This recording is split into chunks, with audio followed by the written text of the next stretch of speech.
गुरुमुखो, आज का सत्संग बहुत ही महत्वपूर्ण है। सभी गुरुमुख ध्यान पूर्वक सुने और रूहानी लाभ उठाएं। गुरुमुखो, जो अपने मन को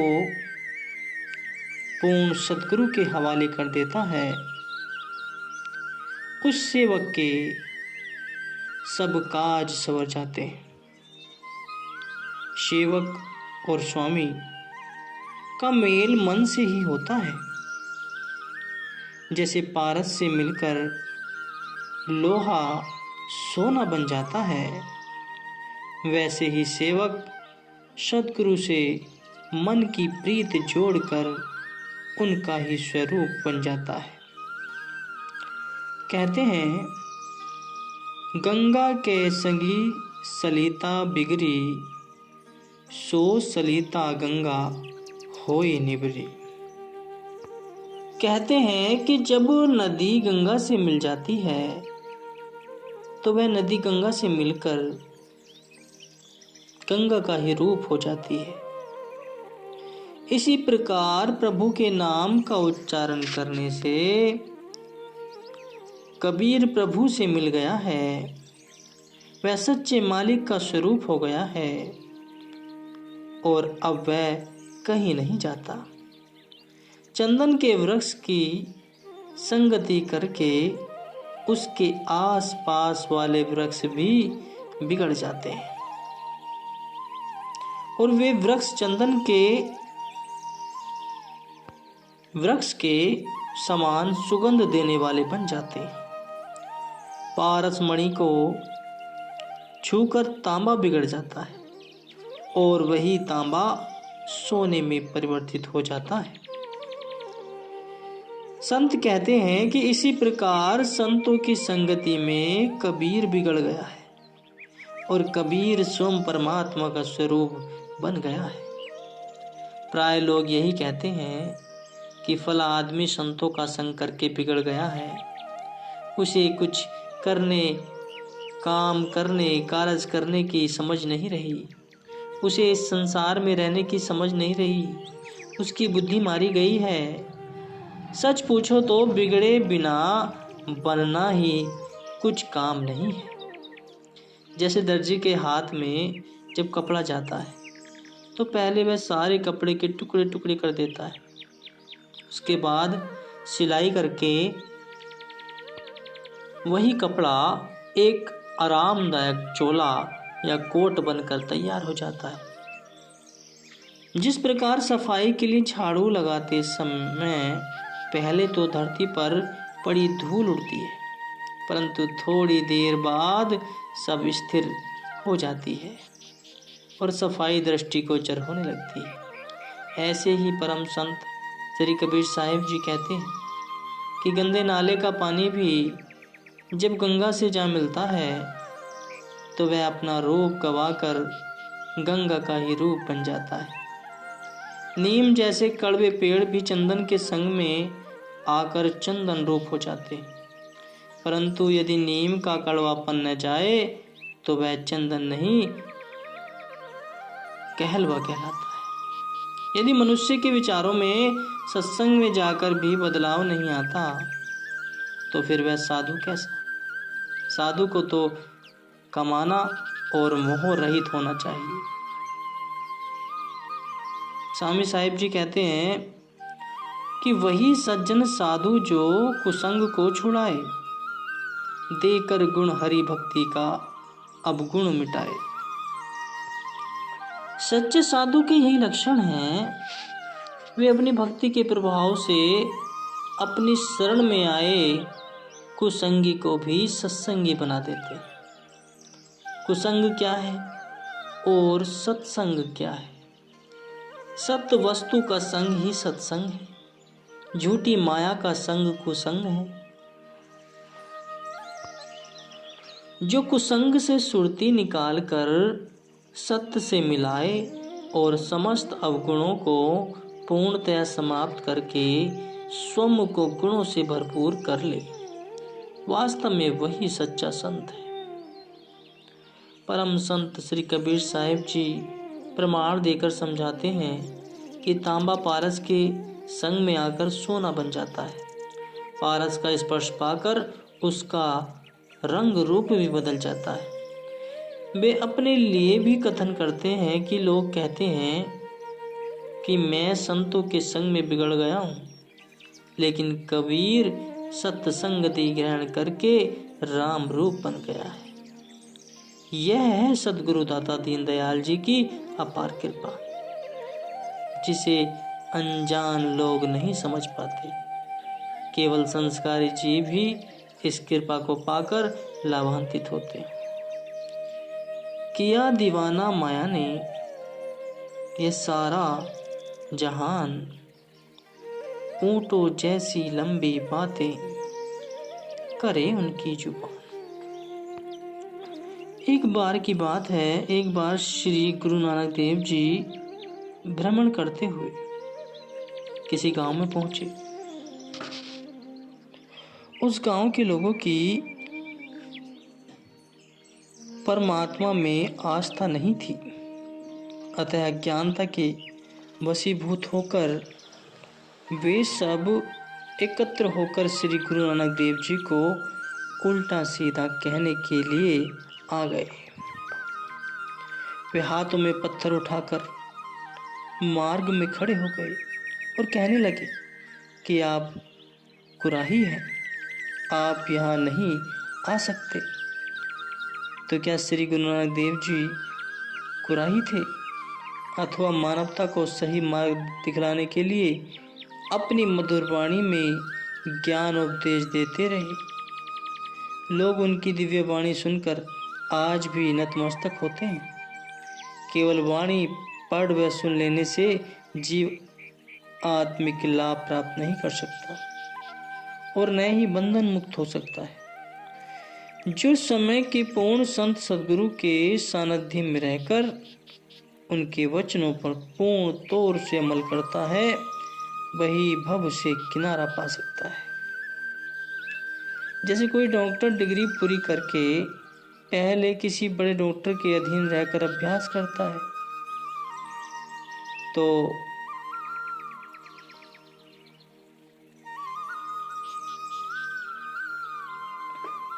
ही उसका अनुभव बढ़ता है। केवल पुस्तक के ज्ञान प्राप्त कर लेने से वह योग्य डॉक्टर नहीं बन सकता। इसी प्रकार महापुरुषों की अनुभवी वाणियों को कंठस्थ कर लेने से जीव का कल्याण नहीं हो सकता। वचनों को हृदयंगम करके ही लाभ प्राप्त किया जा सकता है। प्रसंग है कि एक साधु किसी जंगल में जा रहे थे, तो उनकी दृष्टि वृक्ष पर बैठे कुछ तोतों पर पड़ी। उन्हें उन पर दया आ गई। यह सोचकर कि शिकारी के जाल में न फंस जाए, उन्होंने उन तोतों को यह पाठ पढ़ाया कि शिकारी आएगा, जाल बिछाएगा, दाना डालेगा, हमको फंसाएगा, हम नहीं फंसेंगे। जब उन्होंने देखा कि तोतों को पाठ अच्छी तरह से याद हो गया है, वे आगे चले गए। कुछ दिन बाद एक शिकारी वहां आया। जैसे ही उसकी दृष्टि उन तोतों पर पड़ी, उसने उन्हें फंसाना चाहा।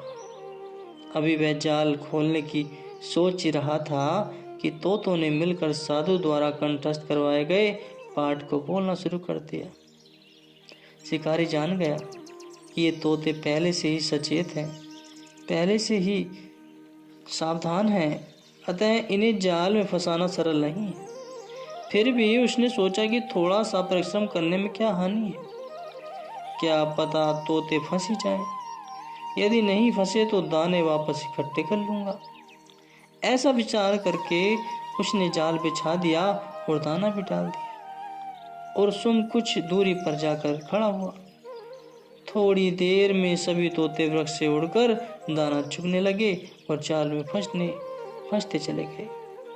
शिकारी जाल उठाकर अपने कंधे पर रखकर जैसे ही चलने लगा, सभी तोते पुनः कहने लगे, शिकारी आएगा, जाल बिछाएगा, दाना डालेगा, हमको फंसाएगा, हम नहीं फंसेंगे। शिकारी यह सुनकर मन ही मन हंसा और कहने लगा कि फंस भी गए हैं और फिर भी कह रहे हैं कि हम नहीं फंसेंगे। इसी प्रकार कथनी मात्र से थोथा ज्ञान अर्जित करके इंसान सफलता है समझता है कि वह मुक्त हो गया, परंतु संतों ने फरमाया है, कहू नानक प्रभु यही जनाई, बिनु गुरु मुक्ति न पाइए भाई। कि गुरु साहिब जी कथन करते हैं कि मालिक ने मुझे यह जानने की प्रेरणा दी है कि सतगुरु के बिना कभी मुक्ति नहीं मिल सकती। जीव के जीवन का लक्ष्य है सभी दुखों से छुटकारा पाकर परमानंद की प्राप्ति, जो सत्पुरुषों की शरण में जाए बिना प्राप्त नहीं हो सकती। जब तक जीव सत्पुरुषों की शरण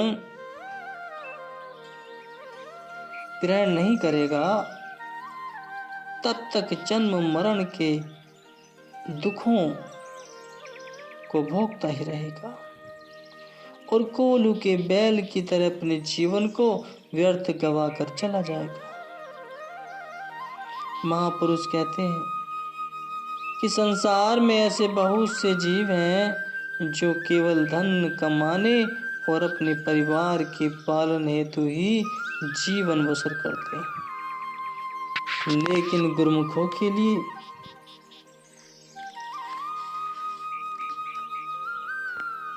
अनिवार्य है कि वे अपनी सुरती को निज घर में पहुंचाने के लिए शब्द की कमाई करें। गुरुमुख प्रति एक क्षण यह विचार करे कि क्या उसके कर्म, उसकी बोलचाल व रहनी ऐसी है कि जो उसे उसकी मंजिल तक पहुंचा सके, वरन अपनी इंद्रियों को नियंत्रण में रखकर शुद्ध द्वारा श्रद्धा का सहारा लेकर और गुरु वचनों पर चलते हुए वह अपनी मंजिल मकसूद तक पहुंच सकता है। गुरुमुख और संसारी जीव में दिन रात का अंतर होता है।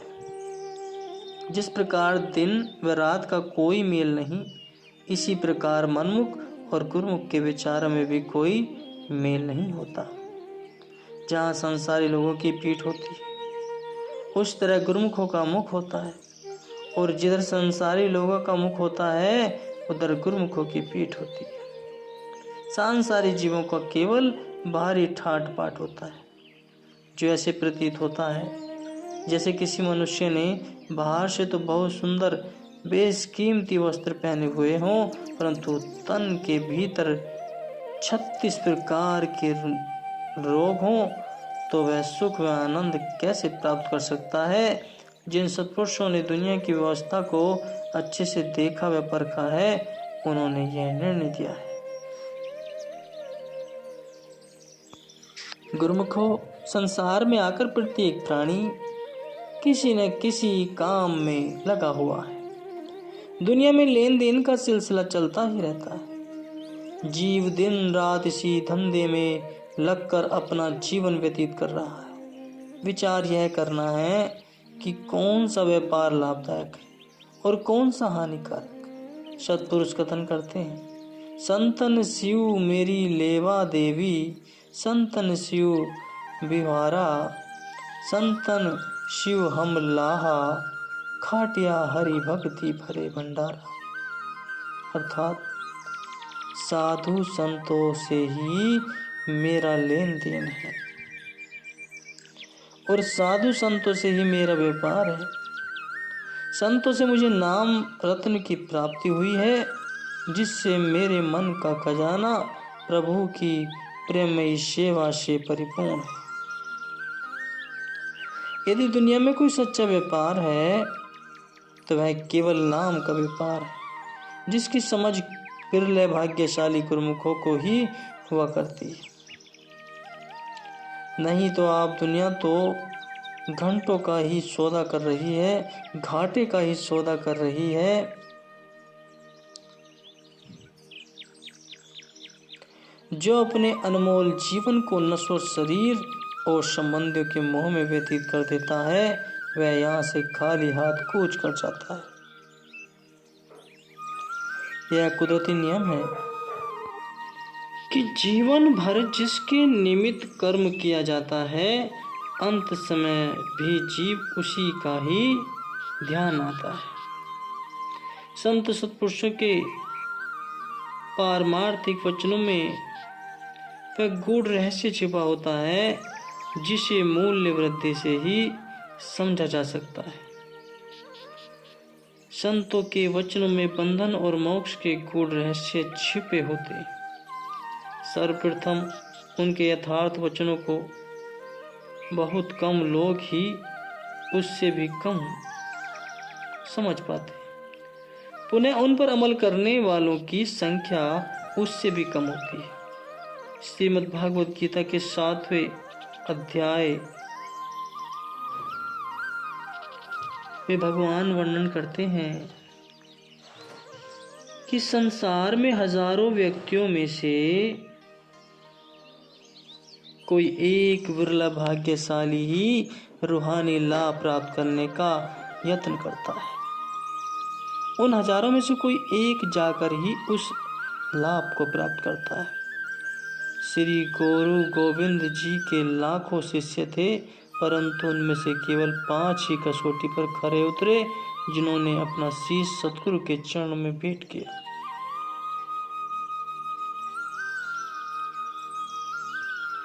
संसार में यदि किसी से पूछा जाए कि वह किसके लिए काम करता है, तो उत्तर यही मिलता है कि वह अपने लिए काम कर रहा है।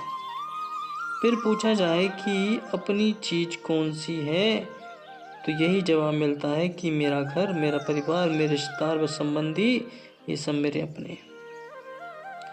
प्राय सबको ऐसा ही प्रतीत होता है। आश्चर्य यह है कि जीव कर्म करता है शरीर और शारीरिक रिश्तों के लिए और आकांक्षाएं रखता है कि ध्यान सतगुरु का आए, तो ऐसा कदापि संभव न हो सकता। जब तक जीव शरीर परस्ती में फंसा हुआ है और शरीर को ही सब कुछ मानकर बैठा है, तब तक वह प्रभु का दास नहीं बन सकता। जो अपने तन की सब होश भुला दे, वही सही अर्थों में दास कहलाता है, और दास के सिवा इस दुनिया में कोई भी सुखी व खुशहाल नहीं है। संत तुलसीदास जी अपनी वाणी में फरमाते हैं कि कोई तो तन मन दुखी, कोई चित्त उदास, एक एक दुख सबन को, सुखी संत का दास। इस दुख स्वरूप संसार में कोई अपने शरीर से दुखी नहीं है, तो कोई मन से दुखी है। किसी के हृदय में उदासी छाई हुई है। कहने का भाव यह है कि हर कोई विकारी, हर कोई किसी न किसी दुख से ग्रस्त है। केवल संतों का दास ही सही मायनों में इस दुनिया में सुखी है। यदि किसी की इच्छा हो कि मैं सच्चा सुख पाऊं और सदा खुशियों में जीवन व्यतीत करूं, तो वह अपना हर परित्याग कर दे, तभी उसकी यह आकांक्षा पूर्ण हो सकती है।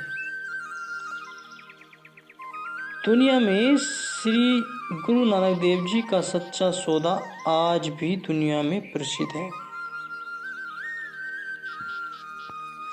तो गुरुमुखो, जो इस जन्म के लाभ को समझ गया, जो इस जन्म के अधिकार को समझ गया, उसका उद्धार निश्चित है। जो संतों की शरण में जा टिका, उनके सत्संग में भाग लेने लगा और संतों के वचनों के अनुसार कार्य करने लगा, तो उसका जन्म सुधर जाएगा और 84 लाख क्रियाओं से वह मुक्ति हो जाएगा। बोलो जयकारा, बोल मेरे श्री गुरु महाराज जी की जय।